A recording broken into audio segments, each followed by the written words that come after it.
1 year కోర్సులు ఉంటాయి, 2 years masters ఉంటాయి. ఇక్కడ కొంచెం కన్ఫ్యూజన్ ఉంటుంది. కొంతమంది ఏమో 1 ఇయర్లో ఫినిష్ చేసేద్దాము, తొందరగా జాబ్ కొట్టేద్దాం అని. ఇంకొంతమంది 2 ఇయర్స్ చేస్తేనే బెస్ట్ ఆపర్చునిటీస్ వస్తాయని. ఇన్ని ఇయర్స్ ఆఫ్ ఎక్స్పీరియన్స్లో మీరు ఏం చెప్తారు? యాక్చువల్గా academic year of UK is 1 year.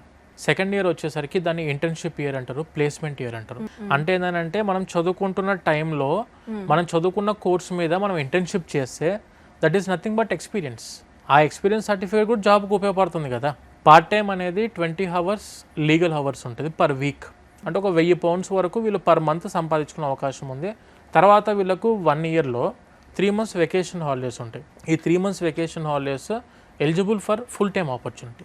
So full time job చేసుకుంటూ తర్వాత మన సెకండ్ ఇయర్ ఇంటర్న్షిప్ ఇయర్ అంటాం కదా. సో 2 years అలా మీకు కలిసి వస్తుంది. 1 year తీసుకున్న వాడికి 3 years ఎలిజిబిలిటీ ఉంటుంది. అంటే 1 year + 2, 2 years చదువుకున్న 2 + 2 తర్వాత ఎంప్లాయ్మెంట్కి మారొచ్చు. మన ఇప్పుడు student visa is Tier 4 visa, employment visa is Tier 2 visa. So Tier 2 వీసాకి మీరు మారొచ్చు. అయితే మనం అనుకుంటున్న కంపెనీలో జాబ్ సెట్ అయిపోయిన తర్వాత స్పాన్సర్ తీసుకొని ఎంప్లాయ్మెంట్ వీసాకి మారి అక్కడ మళ్ళీ మీరు 5 years స్టే చేయడానికి అవకాశం ఉంది. దాని తర్వాత మీరు అక్కడే ఉండి సెటిల్ అవ్వాలనుకుంటే you can go for ILR. So opportunity point of view UK మనకు అన్ని ఆప్షన్స్ ఇస్తున్నాయి, కండిషన్స్ ఏమీ లేకుండా. మనం ప్రాపర్ ఫాలో అప్ చేసుకుంటూ ప్రాపర్ లీగల్గా వెళ్తే మాత్రం స్టూడెంట్ ఎక్కడ ఏ టైంలో కూడా ఇబ్బంది పడ్డు.